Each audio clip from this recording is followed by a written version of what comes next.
La carte postale est arrivée dans notre boîte aux lettres au milieu des traditionnelles cartes de vœux. Elle n'était pas signée, l'auteur avait voulu rester anonyme.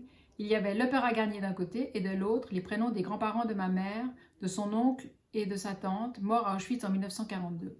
20 ans plus tard, j'ai décidé de savoir qui nous avait envoyé cette carte postale en explorant toutes les hypothèses qui s'ouvraient à moi. Voilà ce que Anne Berest écrit sur le 4e de couverture de son livre intitulé en toute logique La carte postale et publié aux éditions Grasset. Ce récit, qui a l'appellation de roman mais qui est plus un récit familial, est un de mes gros coups de cœur de cette rentrée. Donc un jour, Anne et sa mère Lélia décident d'en savoir un peu plus sur cette carte postale qui a été reçue de manière anonyme. Lélia est l'archiviste de la famille, elle a plein de documents, de photos, elle a une mémoire aussi très vive de ce qu'on lui a raconté.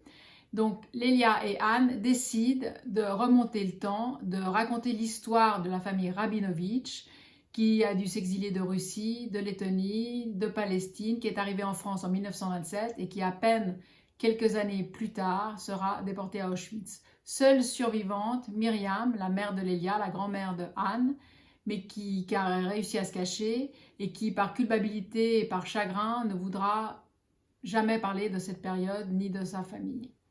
Donc Anne et Lélia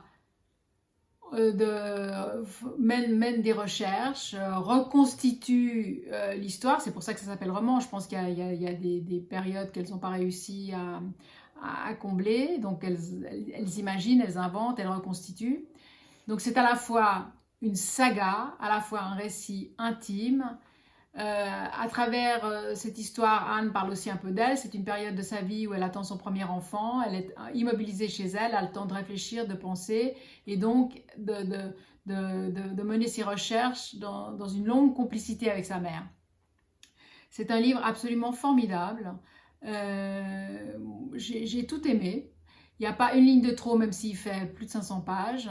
Vous le commencez, vous le dévorez, vous ne pouvez plus le lâcher. Voilà, c'est donc un de mes gros coups de cœur. La carte postale, Anne Berest, je vous le recommande chaleureusement. Bonne lecture et à bientôt.